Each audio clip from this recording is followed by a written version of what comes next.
L'école malienne est confrontée à plusieurs défis depuis des années.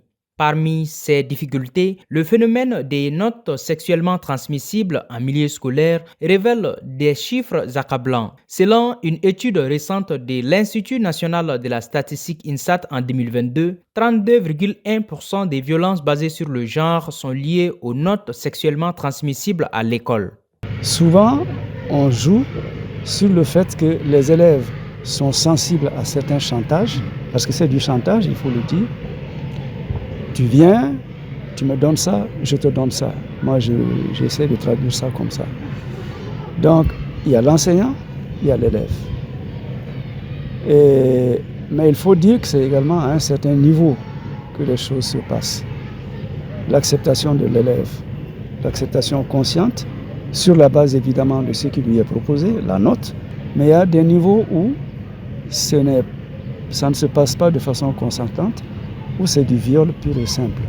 On a connu des cas comme ça, des enseignants qui ont violé leurs élèves. Pour cet enseignant, le phénomène des notes sexuellement transmissibles est inquiétant car il représente une menace directe pour la réussite scolaire des apprenants. Sur les apprenants, d'abord, l'enfant va obtenir un diplôme sans avoir les connaissances minimum qu'il faut. Donc ça, c'est pas bon.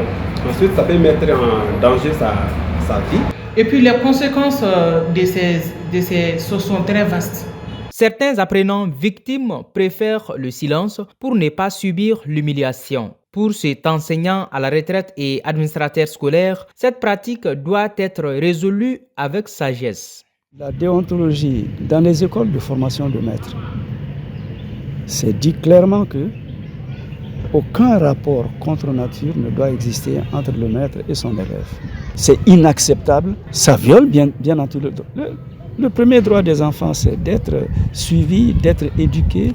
Les organisations non gouvernementales au Mali sont claires sur la question des violences basées sur le genre en milieu scolaire. Nous, les humanitaires, on congédie la pratique. Il doit y avoir l'enfant doit savoir que je suis en protection, que je suis écouté. Face à cette situation, les associations pour la défense des droits des femmes et des enfants œuvrent pour protéger les enfants.